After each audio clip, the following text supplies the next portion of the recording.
히스기야가 죽을 병에 걸려 하나님께 간절히 눈물로 기도를 드렸을 때 15년이라는 생명의 큰 은혜를 받아 누리게 되었습니다. 얼마나 큰 은혜입니까? 그런데 그런 은혜를 받은 히스기야는 곧이어 큰 실수를 하고 맙니다. 히스기야가 죽을 병에서 나았다는 소식을 듣고 바벨론의 사신들이 왕의 편지와 선물들을 가지고 예루살렘에 왔습니다. 히스기야는 기분이 아주 좋았습니다. 그러나 히스기야는 이 모든 것이 하나님의 은혜였음을 잃어버리고 맙니다.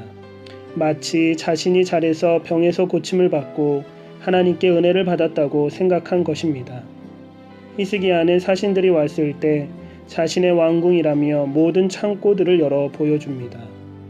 열왕기하 20장 13절 말씀입니다.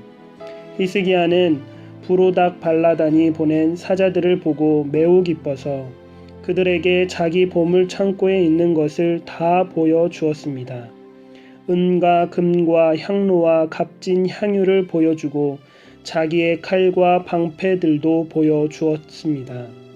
히스기야는 자기가 가진 귀한 것들과 왕궁과 나라 안에 있는 것을 하나도 빠짐없이 보여주었습니다.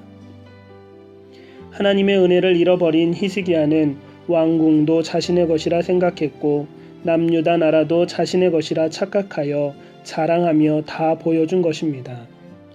이에 하나님의 예언의 메시지가 이사야 선지자를 통해 전해졌습니다. 열왕기하 20장 16절에서 18절 말씀입니다.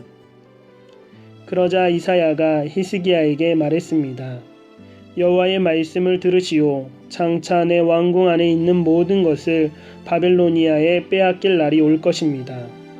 내 조상들이 이날까지 쌓아놓은 모든 것을 빼앗겨 아무것도 남지 않을 것이다. 이것은 나 여호와의 말이다. 또 내가 낳은 자녀들도 포로로 끌려가서 바벨로니아 왕궁의 내시가 될 것이다. 히스기야는 지금까지 그래도 하나님 앞에서 선을 실천하며 살아왔고 죽음 앞에서 간절히 회개의 눈물로 기도했습니다. 그래서 하나님께 은혜를 입었습니다. 그러나 히스기야는 그 받은 은혜를 잃어버리고 만 것입니다.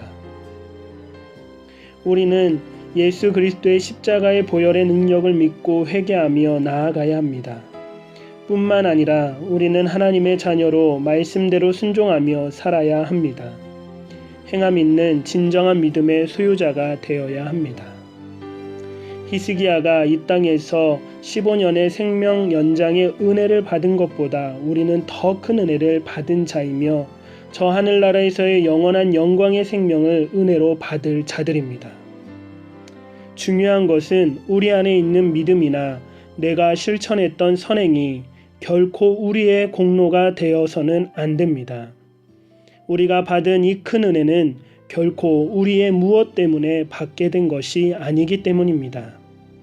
하나님의 은혜와 사랑은 말 그대로 은혜입니다. 하나님의 전적인 사랑인 것입니다. 이 은혜는 결코 우리의 노력이나 수고, 공적 때문에 받게 된 것이 아닙니다. 그러므로 우리는 예수님께서 말씀하신 대로 우리는 무익한 종이오니 마땅히 행할 바를 행한 것뿐이라 고백해야 합니다.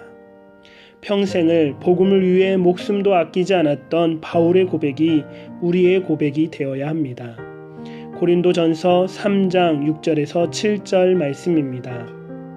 나는 심었고 아볼로는 물을 주었으되 오직 하나님께서 자라나게 하셨나니 그런즉 심는 이나 물 주는 이는 아무것도 아니로되 오직 자라게 하시는 이는 하나님뿐이니라. 아멘. 모든 것이 하나님의 은혜요 모든 것이 하나님의 사랑임을 깨달아 그 은혜 가운데 살아가는 오늘 하루가 되길 주님의 이름으로 축복합니다.